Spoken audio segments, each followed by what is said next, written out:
Ça, c'est mon cerveau. Il est un peu perdu en ce moment parce qu'il se demande pourquoi on n'a pas encore acheté un nouvel agenda, pourquoi on se réveille pas à 7 h et pourquoi on n'a pas encore dû se présenter devant toute la classe en espagnol. Il est perturbé parce qu'on est en septembre. Et qui dit septembre dit rentrée scolaire. Et pour la première fois de ma vie, ça ne me concerne pas. Je suis quand même un peu déçue parce que j'ai acheté des nouvelles baskets et je pourrais pas frimer devant mes camarades de classe. Il n'y a pas de camarades et pas de classe. Alors bon. Si vous avez regardé cette vidéo, vous savez que ces derniers mois, ma vie a pris un tournant un peu particulier. Je suis devenue ce que j'aime appeler un troubadour. C'est mon nouveau mot préféré et ça résume tout à fait ce que je suis en train de vivre en ce moment. Pour moi, c'est très clair, mais quand je dis ça aux gens, ils comprennent pas tout. Alors je vais faire une petite définition pour qu'on soit tous sur la même longueur d'onde. Le troubadour est un être souriant et adaptable, prêt à partir à l'aventure à tout moment. Je suis en train de faire ma valise dans un champ au milieu des orties et du coup je dois me mettre les pieds entre les orties pour pouvoir faire ma valise. Il se déplace en horde de bohèmes déjantés qui poussent la chansonnette partout où il se trouve. Oh oh, you don't know you're beautiful.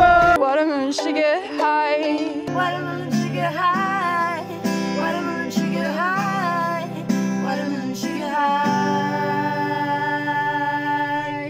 C'est la cour. Je fais que ranger et je ressors et je range. C'est la cour des enfants. C'est bon. Tout le monde se crie dessus tout le temps. Vu que tout le monde s'échauffe, je vais jouer une petite balade. On peut trouver des solutions. Non mais il est où la structure avec elle?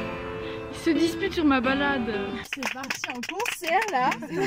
Il y a eu une seconde et c'était parti. Il communique exclusivement à l'aide de signes de la main et a souvent une bosse sur la tête à force de se cogner sur le toit de la caravane au réveil. Franchement, là on atteint des niveaux en matière de pauvrette, c'est coup dur. On le reconnaît principalement grâce au ukulélé qui dépasse de son sac et parfois avec le mélodica ou le cajon, plus rare car moins pratique à transporter. Maintenant qu'on a tous situé de quoi on parlait et avant de continuer cette vidéo, j'aimerais pousser un coup de gueule. Les semaines A et B. C'est quoi cette arnaque? Comment tu veux être positif face à la vie si une semaine sur deux t'as 6 heures de physique-chimie le mercredi après-midi? Tout seul en plus parce que t'es tombé dans le groupe de tous les gens que tu peux pas blairer. Rien que d'évoquer ces souvenirs, je me sens mal. Mais non mais ça dépasse mon cercle de compréhension. Cette période est maintenant complètement derrière moi et après des années où mon emploi du temps était le même de semaine en semaine, j'ai décidé de me laisser guider par l'absurde et l'incohérent. Pour moi, un mois classique aujourd'hui, ça peut très bien se résumer à descendre la Marne en kayak pendant 3 jours. On va couler comme le Titanic mais en moins classe. Puis apprendre le surf. Partir en Laponie en train, vivre dans une cabane dans les arbres. La maison c'est par là. On arrive sur la porte qui donne sur l'arbre sacré. On a un arbre dans la maison. Dans une tiny house. C'est une toute petite maison. Et dans une maison au volet bleu. Cette semaine par exemple on est invité par le domaine de la Pierre Ronde en Bourgogne à vivre pendant une semaine dans des maisons de hobbits. Et je suis moi-même maintenant sur un toit de maison de hobbits. C'est vraiment l'endroit le plus marginal dans lequel j'ai filmé une vidéo. Et quand j'appelle ma mamie pour lui raconter cette folle vie d'aventure, elle me dit « Dis-moi, tu travailles un peu quand même ?» Et le plus beau, c'est que tout ça, c'est mon travail. Ça fait rêver, mais en vrai, il y a plein de choses qu'on voit pas et qui sont hyper reloues. Mais là, le problème principal, c'est surtout qu'il y a beaucoup de travail. Parce qu'il y a toujours des trucs à filmer, ou des trucs à monter, ou des trucs à poster. La limite entre travail et repos n'existe pas vraiment. Donc je me retrouve vite overbookée. Et je dois travailler dans plein d'endroits pas du tout adaptés. Qu'on disait pour le contrat négocié.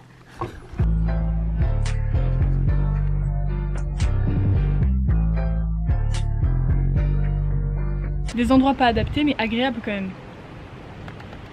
On dit souvent qu'on a un entourage qui nous ressemble et pour moi c'est 100% vrai. Tous mes amis ou les gens que je fréquente sont des troubadours. Je me disais mais qu'est-ce que sont ces gens devant leur caravane, devant leur van, qui ne se lavent pas les cheveux? Eh ben c'est moi. Au bout d'un an de voyage, voilà quoi tu ressembles. Non mais check Swan quand même, regarde. Swan elle file l'électricité. Morceaux, on dirait Marie Curie qui fabrique le nucléaire. Et j'ai récemment découvert qu'il y avait plusieurs niveaux. Parce que moi, je viens d'arriver dans le game du troubadourisme. Mais il y en a qui sont vachement plus expérimentés que moi. Et du coup, souvent, je suis perdue. L'autre jour, j'ai entendu dire « Qui veut un peu de ciboule de Chine pour agrémenter sa tarte à l'ortie ?» Avec plaisir. Est-ce qu'il reste un peu de couac? Du couac? Est-ce que vous saviez que le couac, c'était un plat? Couac, comme le canard, quoi. Du coup, j'ai des repères simples. Si pendant un repas, je ne comprends pas le nom des plats, c'est que le niveau est au-dessus de moi.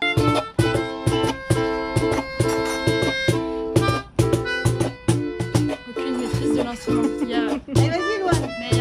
Je m'adapte doucement à tout ça, mais en tout cas, je kiffe trop. Je reçois souvent plein de questions trop intéressantes sur mon Instagram et je me suis dit que ça serait malin d'y répondre dans cette vidéo de la façon la plus troubadour que j'ai trouvée. J'ai nommé une FAQ en zigzagant entre les maisons de hobbits en one wheel. C'est le top du game du troubadour là. J'ai mangé de l'ortie, vous vous rendez compte? Genre vraiment le truc qui pique et qui file des cloques. Mais d'un dangereux ce que je suis en train de faire.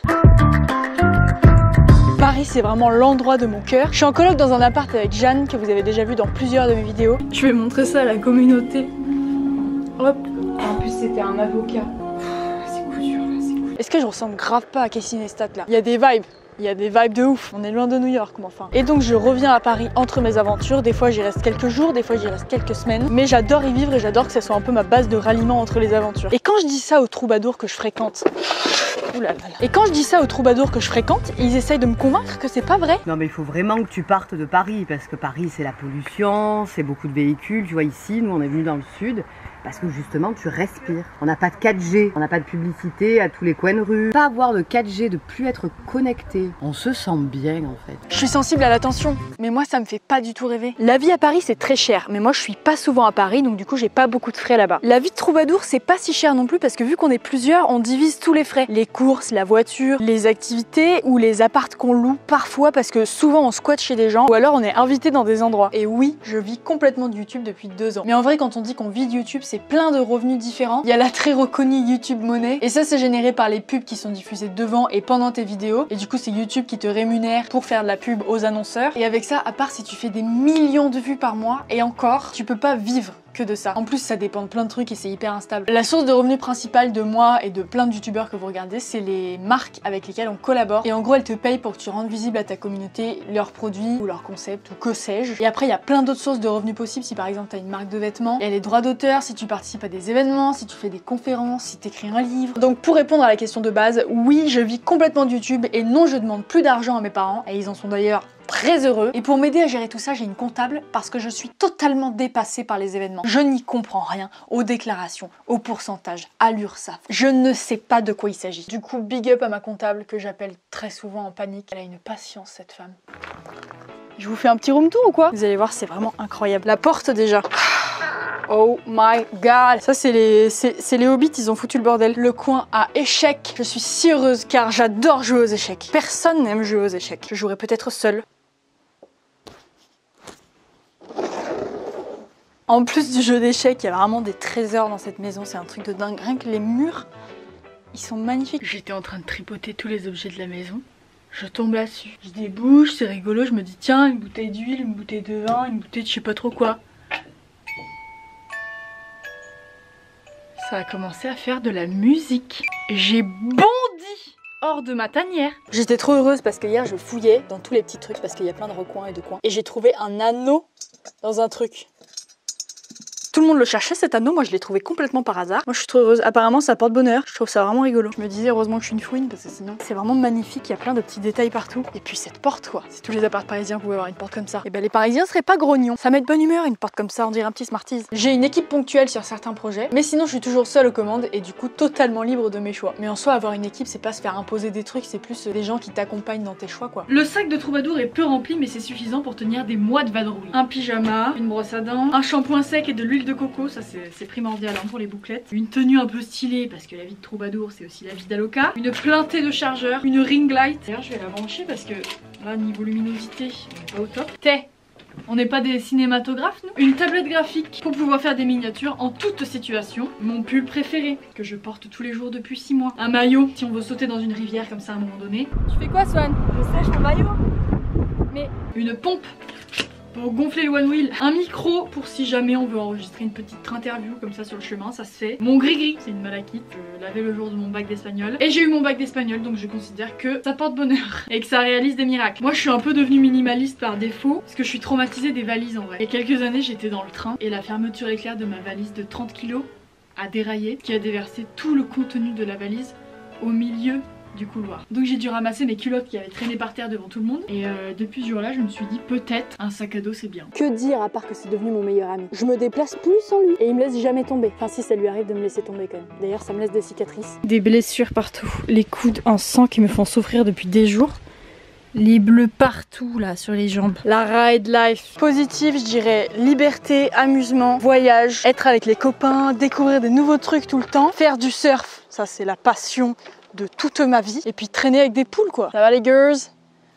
Oh yeah, c'est make-up ça. Il y a aussi des yourtes dans le parc des Hobbits, c'est vraiment incroyable. Regardez cette beauté. Négatif, je dirais la vie en communauté et tout ce que ça implique. C'est en très grande partie du temps positif, mais moi je suis un petit peu un ours dans sa bulle. Du coup c'est parfois angoissant de vivre avec plein de gens. En négatif, je dirais aussi pas de stabilité émotionnelle, parce que quand tu voyages, tes émotions elles sont tout le temps en dents de scie, et puis c'est tout le temps hyper condensé. En une journée tu vis 1000 vies, du coup t'as pas trop le temps de processer, et puis en plus tu vis avec plein de gens qui ont des émotions hyper condensées et en dents de scie aussi, donc du coup faut tout gérer et ce n'est pas une mince affaire. Pas de stabilité dans les lieux dans lesquels on vit aussi, parce qu'on est toujours entre les cartons, les valises, les voitures trop pleines qu'on n'arrive pas à remplir. Il y a des roues qui dépassent. C'est votre faute, soit elle a son vélo et toi t'as ton one-way. Vraiment pas de place. Bah oui, mais on est des riders, donc il faut bien qu'on...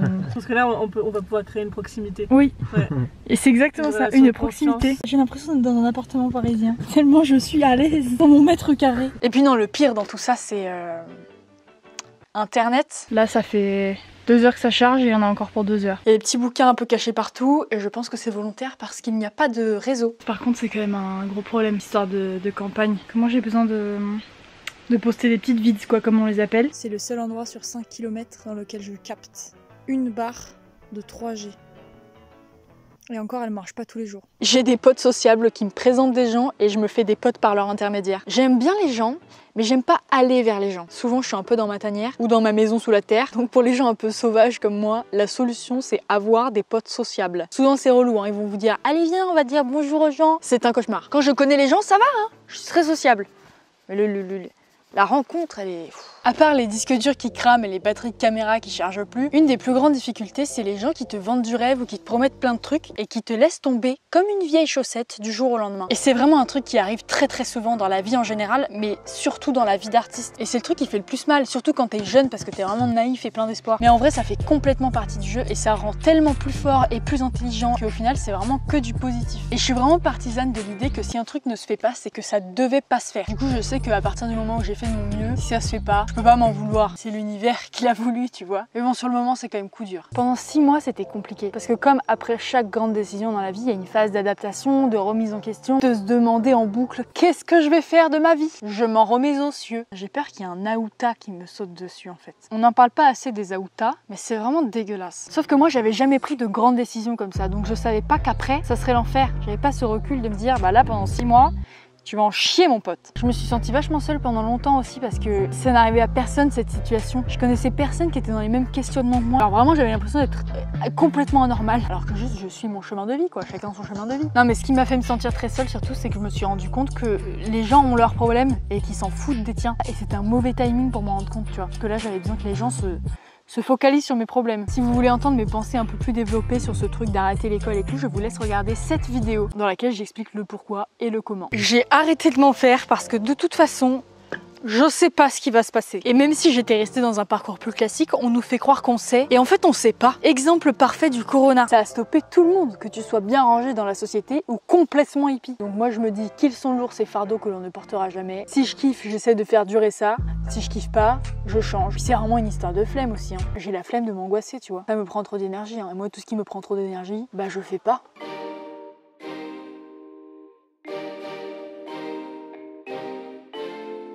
C'est l'heure du goûter.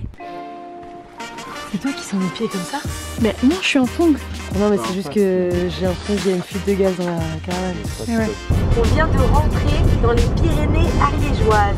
Regardez-moi cette dégaine. Moi j'ai vraiment adopté mais la dégaine de la campagne. Le vieux short de pige avec des grosses poches, un vieux t-shirt avec plein de poils de chat et puis les tatanes quoi. J'organise des soirées cup song. Tu m'as donné un coup. On est dans la caravane avec Mathieu parce que tout le monde est occupé à chasser le nid de frelons qu'il y a dans la yourte. Oh les pannes! J'ai trop peur! Oh là là! Allez tape! Ouh là là, j'ai l'impression qu'elle va tomber dans le fossé. Et tu vois, tu peux pas t'ennuyer avec moi. Ouais, tu peux pas t'endormir surtout. Il y a une fuite? Fuite. Attention, je démarre! Alors c'était quoi le one way?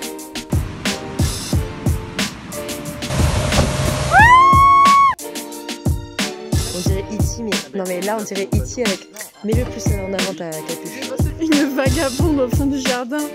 Non, la bruit pas, il On se fait jamais faire la pause. Trop tard, trop tard. C'est donc ça le paradis. Je note. Incroyable. Je peux voir ta vidéo. Step.